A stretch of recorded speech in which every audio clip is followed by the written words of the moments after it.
pipeline? Well, I think there are those people that are opposed to heavy oil pipelines, no matter what kind of systems are put in place. I don't think you will move the people who feel that way off their position, but there are a large number of people, I think, in British Columbia who understand the role of the oil sands to the Canadian economy and to the British Columbia economy as well. And, they are more pragmatic, I suppose, but they understand the importance of protecting the environment. So I think for them, these kinds of increased safeguards will be important part of the consideration. The federal government is also touting increased funding for the National Aerial Surveillance Program. What does that do? Well, these are flyovers, so they will inspect the marine traffic up and down the coast, and what they're looking for is evidence of any pollutants. So for oil and diesel and bunker fuel, there's a noticeable sheen on the water, and of course that then would be traced to the source. So that's important to find out if there are any incidents going on and to track the responsible party, because we do have a system in place whereby the polluter has to pay for the cleanup, and that is to protect taxpayers and also, of course, to get a more rapid response to the incident itself. But those monitoring flights will not prevent an oil spill. If there's a sheen, there already has been an oil spill. So isn't this kind of an admission that a spill on BC's coast is inevitable? Well, no, I don't think it's inevitable. In fact, if you look at the number of spills in Canada over the last 20 years, they are very, very small. But this is a two-headed coin. We need to have systems in place to reduce the risk of a spill as much as possible. And that's all about the increased navigation aids, the increased inspections, and then, of course, the response is needed if, in fact, an event occurs. As I said, there's been very, very few of those in Canada, but we know that when you're dealing with heavy oil particularly, if there is an incident, we need to respond immediately to reduce the impacts of that event. Well, we just heard last week that in Michigan they are asking for Enbridge to do even more cleaning up of its spill in the Kalamazoo River. This is the largest inland oil spill in North America. A lot of people, whether they're for the industry or not, are very concerned about that Northern Gateway pipeline, no matter how much surveillance you've got. Absolutely. There's going to be people, as I say, that are dead set against it, and you won't move them off their position. I live in the city of Kamloops, and we've had an oil pipeline running through the middle of our city from Edmonton to Vancouver for 60 years, and it's been very well maintained with no incidents at all. In fact, most people wouldn't even know it's there. So, there are pipelines running around North America for many, many years, and if we are going to move oil, pipelines are, in fact, the safest way to do it. But we need to have systems in place to reduce the risk as much as possible, and then have the response systems in place to reduce the impact should an event occur. But as I said, Carol, they're very few and far between, although the Kalamazoo incident, I think, is a big wake-up call for all of us and for the companies involved. And while we were cross-examining Enbridge on their Northern Gateway proposal, we brought that home, that we need to have a better system in place if British Columbians are expected to consider these proposals. This is just one of the 5 conditions you had to consider the Northern Gateway and the Kinder Morgan pipeline. Do you think you're closer then to agreeing that this is a good thing for British Columbia? Well, the very first condition is to have a positive environmental assessment review, and of course that won't come probably till the end of this year. So no matter what systems are in place, if there's not a positive recommendation from the environmental assessment, then it won't go forward. But in terms of the world-class marine prevention and response regime, I think today's announcement goes a long way towards that. You're about to face an election in British Columbia. How big an issue do you think that the tanker traffic and the pipelines play in that election? I'm sure it will be a very big election issue, and we, I think, have a consistent position from the BC Liberal side of things. So we're saying that we have to have these conditions in place. Our opposition has flat out said no to the Northern Gateway proposal, but they won't take a position on the Kinder Morgan proposal. So, we believe in process, and we believe in having the systems in place to reassure British Columbians that they are being protected and the environment is being protected as well. All right, we will be watching. Mr. Lake, thank you. Thanks, Carol. That was British Columbia's Environment Minister, Terry Lake. We reached him in Victoria. And now, Carol just mentioned our interview last week about the Kalamazoo, the incident. Michigan River is still looking spotty more than 2.5 years after millions of liters of diluted Alberta bitumen spewed out of an Enbridge pipeline. Well, last week, the U.S. Environmental Protection Agency ordered the Canadian company to dredge its gunk out of the Kalamazoo. That is dredge, as in to scoop up from the bottom. And that word seems to have brought out the activist in Talkback. Hi, Talkback. This is Nikki Skews from Smithers, BC. And I was just calling with regards to your coverage on the Enbridge Kalamazoo oil spill. I'm an intervener in the federal review process for Enbridge's Northern Gateway proposal to ship tar sands westward. And it's been really interesting because in the last month, Enbridge has been totally denying that tar sands or diluted bitumen sinks despite their experience in the Kalamazoo, and the EPA telling them to start dredging the bottom of the river again because of all of the submerged and sunken oil. Instead, they insist that it floats, presenting a study of how tar sands has reacted in fresh water in a lab with no sediment, no rivers, no turbulence, and everything at a nice and easy 20 degrees, as opposed to the reality of the over 700 rivers and our coast. So this company has no integrity whatsoever, and they will never get social license to operate here in British Columbia, especially when they keep pulling these antics. Thank you very much. Well, thank you for the call, Nikki.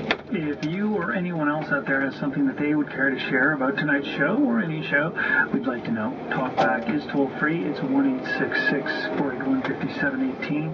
Our email, aih@cbc.ca. You can also get in touch with us just by going to our webpage, which is www.cbc.ca/AIH, and clicking Contact.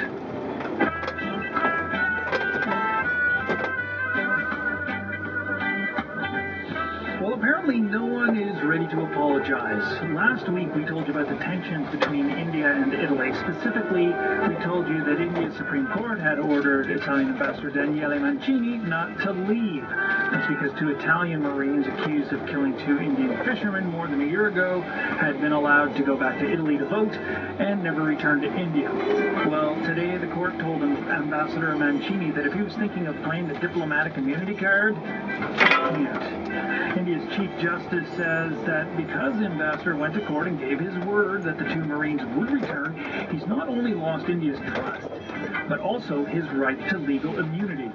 So, for now, Ambassador Mancini remains in India with the threat of contempt charges hanging over his head. And as for the Marines, they technically have until Friday to reappear. Caitlin Osmond had a fantastic weekend at the World Figure Skating Championships in London, Ontario. She finished 8th, grabbing Canada 2 more spots at the Sochi Olympics. And so it is fitting that her image should be splashed across the front page of today's Globe and Mail. But the exact image of Ms. Osmond might not be the one that you or I would have gone with. It shows a 17-year-old skater with one leg raised high in a pose that struck many as something other than athletic. Barb McDonald is Director of Corporate Communications at Skate Canada. We reached her in London, Ontario. Ms. McDonald, what was your reaction when you saw the Globe and Mail's front page this morning? Well, actually, I didn't see it until one of the 2 reporters who'd been here always covering the event phoned to apologize for the photograph. And so I then had to go out and purchase a copy of the paper so that I knew what the reference was. What was wrong with it, in your view? I think what was missing from that photograph was the fact that Caitlin Osmond came into these championships never having competed at a World Championships before. She was 10th in the world at the Junior Championships last year and came out well beyond her years, impressed the international community, and earned 2 spots for Canada to go to the Olympics next year, which was an outstanding accomplishment. And so the athletic accomplishment has been lost in what controversy is now brewing over what I would term an unfortunate choice of photographs for that story. And tell me why you think it's unfortunate. What is specifically wrong with the picture?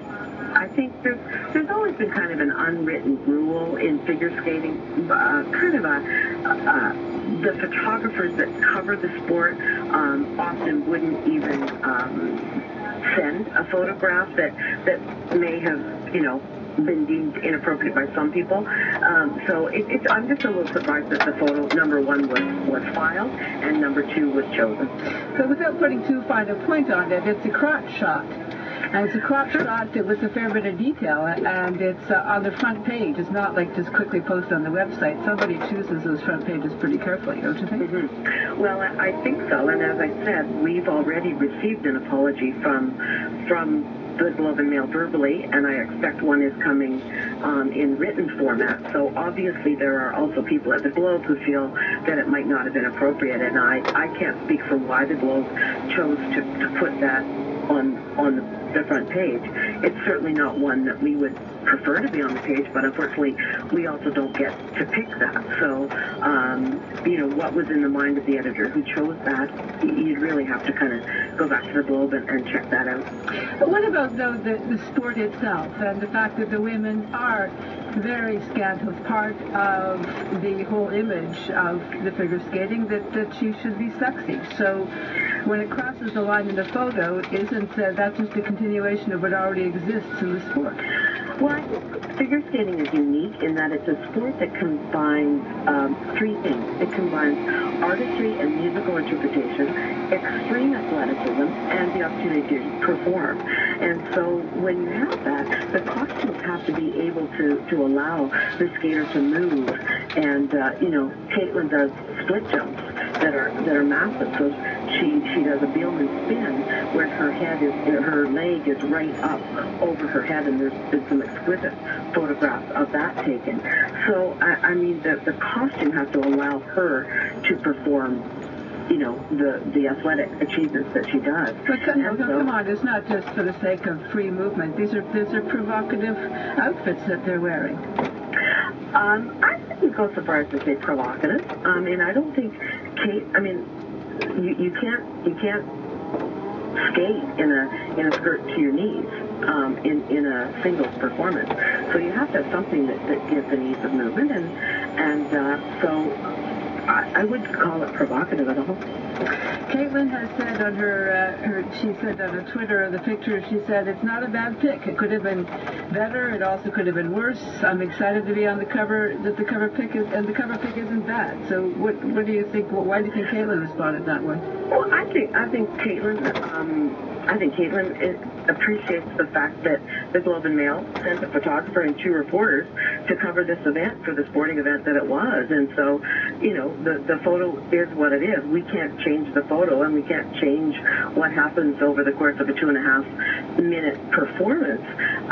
So I have not spoken to Caitlin directly. She's traveling today. And to be honest, I have just, been trying to go through and keep up with all of the chatter on Twitter about it and to try to gauge it. But we can't force the Globe and Mail to choose a different photograph. We can express our disappointment at the one that was chosen, but the next competition will be the next competition, and all we can do is try to educate reporters and editors. You know that other news agencies are covering this as a controversy, that they're reporting on it, and some of them are writing columns, editorials condemning the Globe. At the same time, they're publishing the same photo on their website, that the Sun has exactly the same picture while it's condemning the horrors of the Globe and Mail doing this. So it's now going to work, isn't it? It's going to continue. I do, and I think my only sadness is that it's now become a controversy over one photo instead of, if you look at the story that accompanied the photo, it was about the strength of the Canadian skating and the sport competition. So I just think that's the unfortunate thing that's been lost here, was that it was an outstanding first debut at a World Championships. And this is a photo from an exhibition that went on after she had done it. So to me, that's the unfortunate miss in all of this. When you speak with Caitlin, please pass on our big congratulations to her. I will, and she is a stunning athlete, and she will continue to have a great career in this sport. Thanks, Ms. McDonald. No problem. Bye-bye. Bye-bye. Barb McDonald is Director of Corporate Communications for Skate Canada. She was in London, Ontario. In a blog post today, the Globe and Mail's public editor, Sylvia Stead, wrote that the photo was acceptable, her word. And in the same post, the Globe's managing editor said the picture was an unfortunate choice and that it will be, quote, part of an ongoing conversation in the newsroom around picture and image selection. Well, we're pretty sure that this picture is worth 1,000 words. If you agree, give us a call. Talk back toll free, as I said before, 1-866-481-50.